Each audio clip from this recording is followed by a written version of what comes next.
What's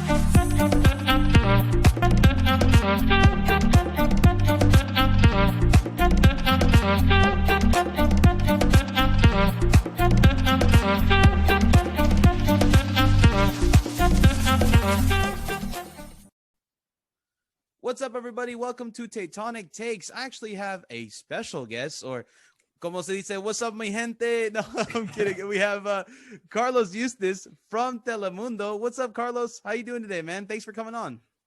Hey, how are you? Thank you, everybody here in Tectonic Takes. Really happy to be here. I used to say that I was really fresh to the Bay Area. Like I think the pandemic kind of messed it up because I moved here in 2019, like the end of 2019. And that whole year has flew by, but I'm like, oh, I just got here. Yeah. Wait a second. It's almost 2 years. Right. No, you haven't experienced the full, I guess, San Jose feel or Bay Area feel. So definitely, hopefully when this pandemic passes along and everybody gets their vaccine, you can finally experience everything, right? Yeah. I mean, I was just talking about it today with the jersey launch that they're like, wait, so you haven't been to the food trucks at the stadium? And I'm like, right. I literally covered like right on that last run when they were trying to make it to the playoffs and they lost to the Timbers and they couldn't. And then last year was last year. So that's as much as quite like I've been able to like sink in and be really with the fans. Yeah. So, and we appreciate all the work that you're doing. I know you do a lot of kind of coverage in Spanish as well. You had Remedy on your podcast. Is that true? Yeah, we had Eric. I think it was a couple of weeks ago, where he talked about. He mainly talked about mate and doing asado. That was kind of like what we focused on. Then we talked a little bit about him moving to San Jose and having played with Matias, because maybe some people might not know, but Matias was actually the person in charge of making him a professional soccer player. His first break. Right. As a professional was with Banfield, and at that time Matias was the head coach, so he knows him well. He's worked with him before. And same thing with the new left back. He was part of that River team when Matias was there. So here and there, but Eric's a super cool guy. I think he's gonna bring a lot of really good things to San Jose. And where can they find this podcast if they want to listen to it? Oh, we're on every platform. It's called Deportes al Detalle. It's obviously in Spanish, so. If you need subtitles, I can help you out with that. He can switch in your text and help you out with it. But no, we cover mostly the Bay Area teams. We talk about the Quakes a lot. Mm-hmm. We're actually coming up. We're gonna have Osvaldo Alanis also talking about what's upcoming for the season, what he sees, and also how his life has been here. Because I don't know if you follow him. Most of you follow him on social media. You know he's big into gardening. Oh yeah, talk about that, growing tomatoes, that kind of stuff. You know, I gotta listen to it. I mean, if Remedy has some secrets on how to make asado or how to prepare a mate the best you can, you know, me being Uruguayan, I might have to see if the Argentinian life is the same. You know, so I gotta definitely check that out. But let's get started on this season preview. Carlos, thank you for your time. Let's get right into it. This team on paper has more talent than it did last year. Do you agree with that? Oh, absolutely. I unfortunately think that one of the things that the Quakes have to deal with is that because of the investment, not having huge names, because I think they have pretty big names in general. I mean, Chris Gondolowski being one of them, but you know, it's a very specific way of how they acquire him. Yeah. And then the quality abroad, mainly the focus is on their coach. Just by following, Matias Almeida has to be the biggest figure there on the team. But I think every single piece is thought about so they can be competitive. And yes, they might not have this designated player with tons and millions of dollars as a salary that breaks the bank. But I think that there's been improvements a little by little on how they've been approaching the game and how they've been approaching the seasons. Yeah. And unfortunately, I think last season was supposed to be even better than what it was. There was really the pandemic threw a wrench into the thoughts on how things work out. But it seems like because they got that cushion, they were able cushion, quote unquote, because they had horrible results and they all suffered it. But because they had that piece in the middle, or that wrench in the middle, they were able to prepare better for the season. Yeah, and now they can fight against adversity. So now I believe with Remedy coming in, they are ready if they lose Jackson Ewell to, you know, the Olympics, or if that Utzin, you know, gets a knock. They have a little bit of depth to make sure that they just move quickly along the season. I know there's a lot of talk that this season is going to be condensed as well. And during that bad spell of games, you could definitely tell that these guys were winded. I mean, the style of play that Matias Almeida has, it just makes it so that you are always running full sprint all the time. There's no time off. And if you're going to play 2 games a week, that's going to be tiring. So what do you think about that? I get the luxury to be on every single press conference of the team, including the ones that are previews, the ones after the games. And I think during that spell, it might be in the second or third game, I talked to Matias about that, the fact that specific little that group of games where they didn't do so well was when there was the fires. And remember, we had that thing with the dust where they couldn't practice, and with the smoke, and then the traveling with COVID. Like, it was a very unusual season. A lot of people sometimes, when they think of soccer players, I feel like, because of the days that we live in now, it's kind of like they think about it like FIFA, right? They don't see those green bars and they think that the players just recover to that green bar right after a game. In reality, that is not. I mean, a lot of these are people. These are real people, and they have their own problems and things that they have to think about. And sometimes knowing that, well, you know what, I don't want to get sick. That also gets on their head. They don't sleep well. They're concerned, and they don't have their best performances. And I think that kind of like piled up on the team, at least for that week, and that's why those results started happening. At the end of the day, they own up to it, and they said, this is not right, because at the end of the day, this is our job. This is what we have to do. We have to give good results, and they move forward. But there was a lot of that involved. Okay. Do you feel like this team for 2021 still needs improvements? I think the main focus, or at least the main piece that is still missing, I think they need a quality striker. Not because you don't have one, because you have the best striker that has ever participated in the league, but it's not the same having Chris Wondolowski when he was 25 than Chris Wondolowski when he's just promising you, well, maybe I'll do one more season. Well, maybe I'll just do one more season. If that's already in his head, obviously the performance can be a top. I think that's the one piece that they're still missing. I think JT Marcinkowski. And one of the things that I believe, and this is completely like my philosophy on how you build soccer teams, it has to be, I call it that you have to have a spine, and the spine goes through the middle. Your goalkeeper, your central defender, your number 5, your number 10, and your forward have to be top quality. Then you can surround them with other players. I mean, if you can be like Real Madrid or Barcelona and you can buy the best players ever, go for it. But if you don't, if you don't have that luxury, you have to make sure that spine, it's what brings you together, and then you can build around it. And I think right now JT Marcinkowski has stepped up. He's shown, obviously, he's a national team quality player. He's on the running for the Olympics to even start as part of that U23 team. You have Osvaldo Alanis, that I think, even though he might not be the fastest player that you see out there, because that's another idea of like how the MLS functions. You have very speedy players, you have very fast forwards, and sometimes Osvaldo doesn't qualify for that. He has a lot of experience. He's played in Europe. He's played in Mexico. He's been part of the national team. So that helps you to build, and you can have speed around him, and then he can build that. Definitely. I think having Eric Remedi now, it's going to be a big plus on the center field, because it's going to help you to hold on and have that. And you saw it with last season with Judson. Judson was running, doing a lot of that sacrifice running. Now you have somebody who knows tactically is a little more sound, and it will help you there. And that's, to me, that's the only. You have Christian Espinosa, that, you know, I think he'll move around that area. They're bringing Eduardo Lopez. I will see what happens with Chofis. He has a lot of talent, but he obviously hasn't lived up to his potential.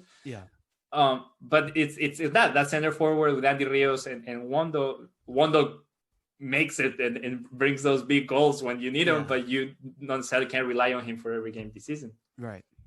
Yeah, and I think they are missing that. They probably thought they brought in a couple of young guys to maybe for Wando to kind of groom them a bit to become this player in 2 to 3 years. But if they don't bring in a player, they either think Wondolowski can survive a lot of these games, or Andy Rios has a little more in him at the 9 role, or maybe they can convert Cade Cowell into that striker position, maybe once in a blue moon type of deal. But there has to be something behind the scenes where they want to try out first to see if this can work before we purchased a 9 striker, because it looks like they might leave that open for the summer window. And that might be the case that they want to try something out, but who knows? Maybe time will tell, right? Maybe Andy Rios becomes the starting 9 that we always hope for, right? But with 10 qualities like he played last year, but it's time will tell with that one. All right. What is your starting lineup for 2021? I mean, the one that I think it's going, the one that I think it's going to be more than the one I want, because we all become coaches. Yeah, but right. It's like it's not that I'm gonna become a coach. I'm gonna go with what I think Matias is. It's gonna be using. I think it's gonna be Jay Tingle for sure. Mm-hmm. Then in the middle, he's gonna go with Osvaldo and Jungwirth. Mm-hmm. Hold on. What's happening? My computer started frozen. No worries. And then you think Abakasis on the right back? Yeah. Abakasis will start with Espinosa on the right. Yeah. Not as well. Espinosa as middle. Yeah. No. Then Marcos Lopez on the left. Marcos Lopez on the left. So it's Marcos Lopez, Abekasis, Jungwirth, and Osvaldo. Then you'll have probably Jackson with Remedy.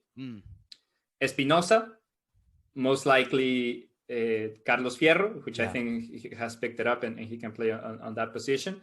And then I think to start, and that will be the rotation, it will be Andy Rios and Wondo, or Chofis and Andy Rios. And I think that's more or less what's going to be like the solid build for the team. But, you're going to have times where you're going to have Tommy Thompson starting on that right back position, or he can even play that defensive mid position. I think that's something that he showed he can do. Yeah. And then, but to me, that's the starting one.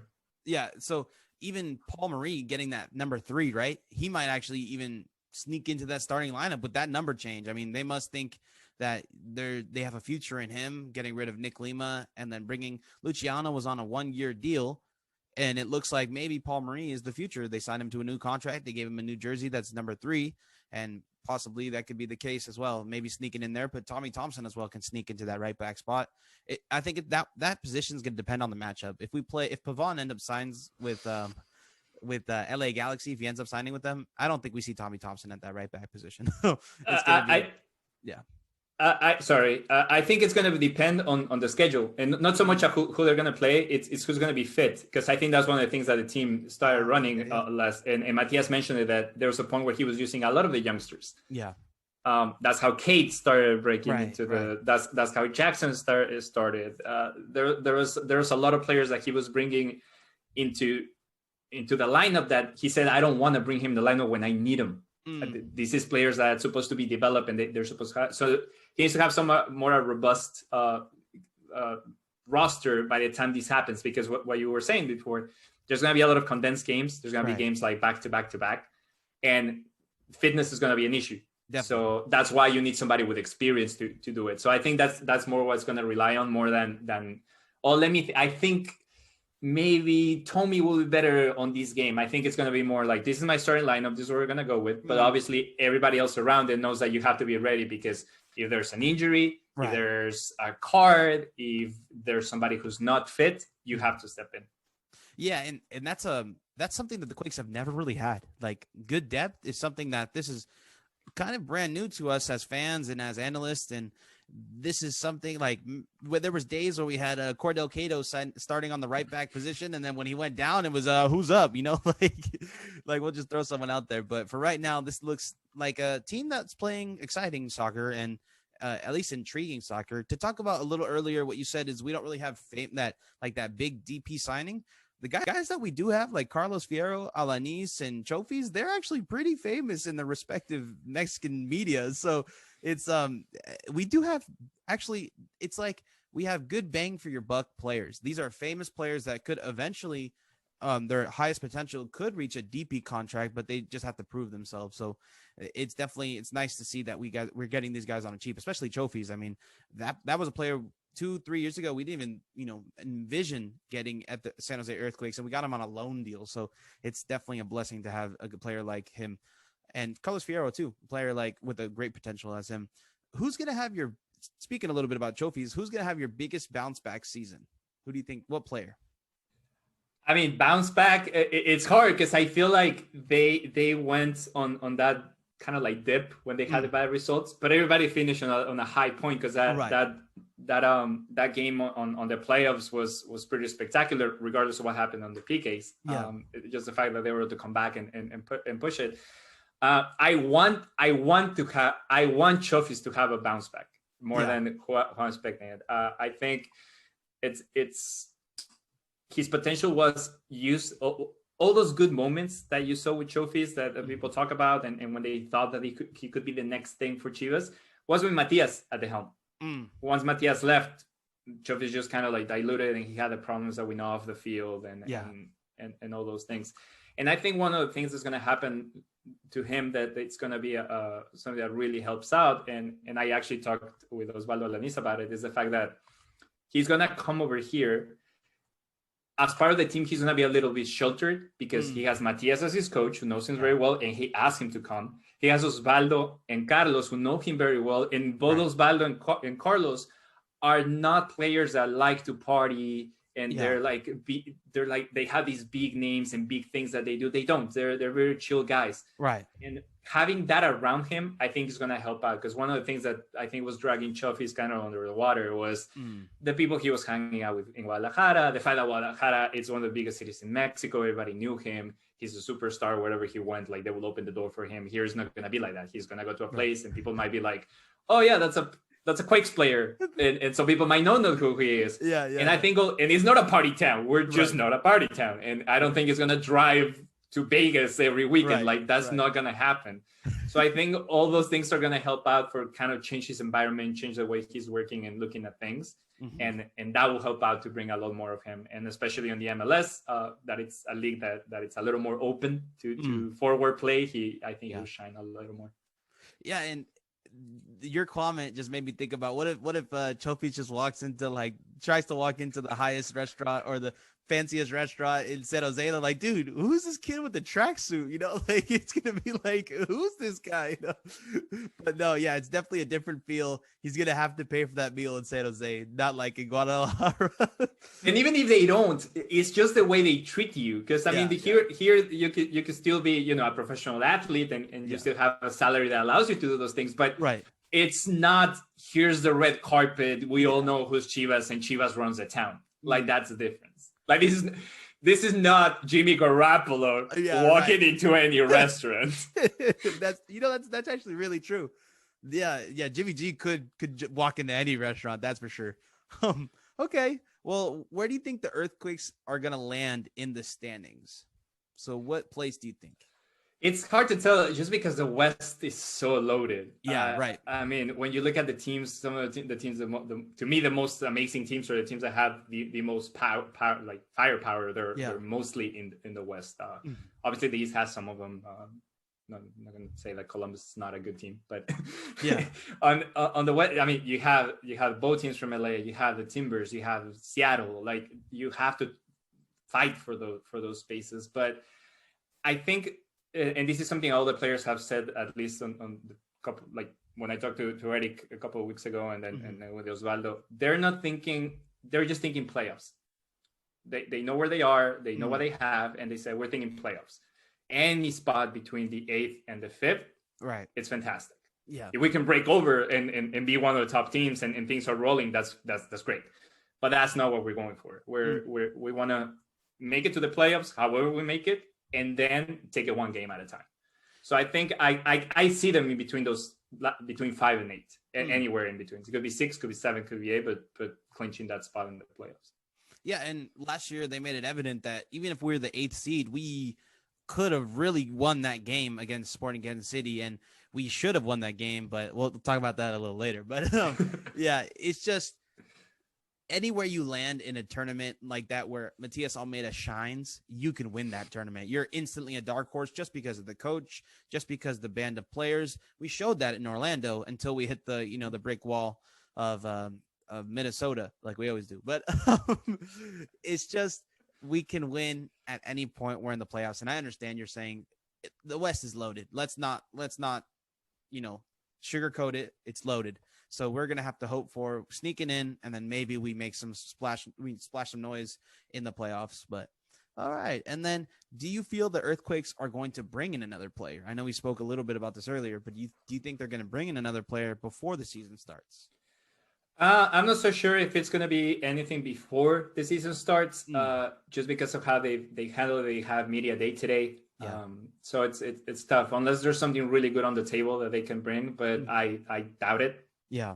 Like I said, that spot that I think they're missing is just something that they're missing, but I don't think they're gonna adjust it right now. You said it before. I think they're opening that for the window in the summer where there's more possibilities. Definitely. And they can bring in a splash player at that time with the DP money that they saved up, or all the TAM and GAM that they saved up on. But we still need to know where that last international spot is coming from. If Daniel Vega is going to get a green card, or they're going to have to buy a green card. And that usually is about 50,000 to 100,000 in GAM. And that might be the last little bit of money we still have. All right. And then last question, Carlos, thank you for everything. This has been great. What's your Tectonic take for the 2021 MLS season? So your Tectonic hot take.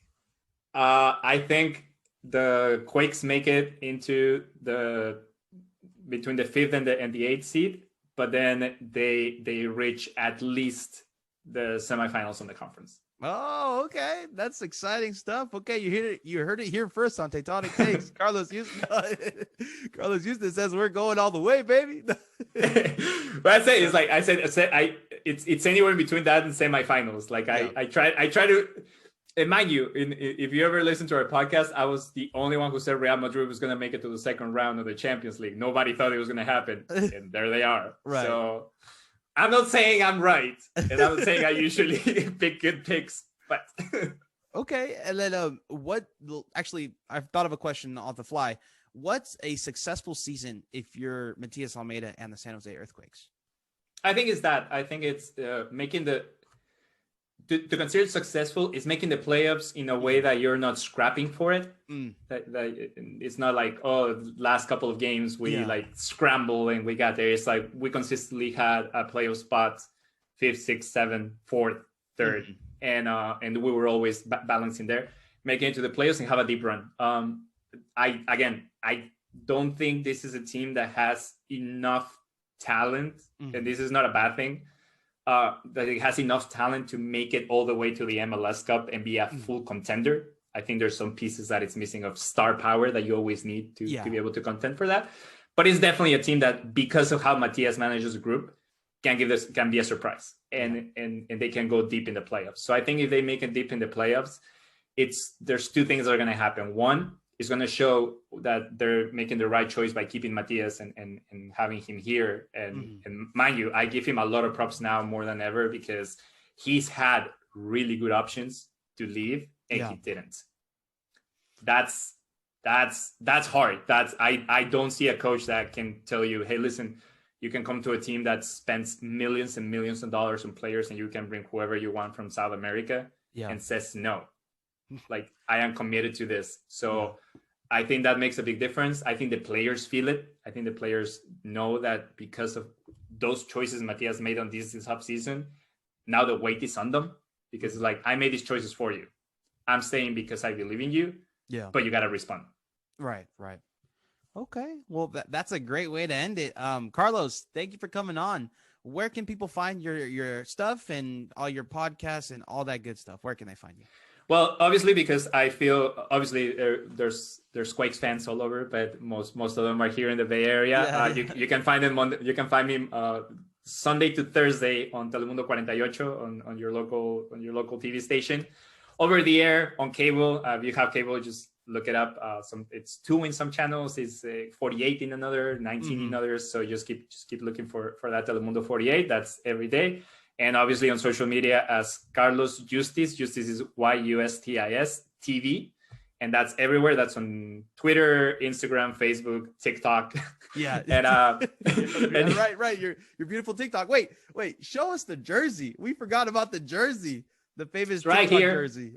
It's right here. We have it. I haven't worn it I've been flashing it around all day, except for the TikTok. Yeah. But I'm gonna put it on. Okay. We got to put it. I got to see. This is the jersey reveal right here for Tectonic Takes. Oh, look at this. I mean, this worked for them worked for them in 2001, right? It's 20 years later. Maybe hopefully the history repeats. Yeah. I mean, yeah. We need that magic. I mean, we need that juju. We need everything we can get to get a little run in there to maybe add that third star. We should have 4, but we'll talk about that later. But no, and it's really funny because if you think about it, again, I'm trying not to give a lot of hope, but that season when they switch, this organization switched because they switched ownership at that point. Mm-hmm. They brought a new GM. They brought Jalop, who was the head coach as a new head coach. Here, Matias is already here. Yeah. But then they brought players that it kind of seems very similar to what's happening now because Jimmy Conrad came back from Europe. Jeff Agus came back from Europe. Yeah. And then they had Landon Donovan, who made the big splash, but he was a younger player that was not doing well in Bayer Leverkusen. Right. So, I'm not saying it's exactly the same, but there's certain things that match with that 2001 season. Hey, Carlos Piero wasn't doing good, so maybe he could be our new Leda Donovan. Hey, world champion in 2017 and bronze ball on that U17 World Championship. So, it's possible. The quality is there. Okay. Well, Carlos, thank you for coming on, my man. Thank you so much for bringing that jersey and showing the world the reveal. But we appreciate you taking the time in your day. And all I have to say is go Quakes. That's right. Go Quakes. And we'll see you next time. Take care.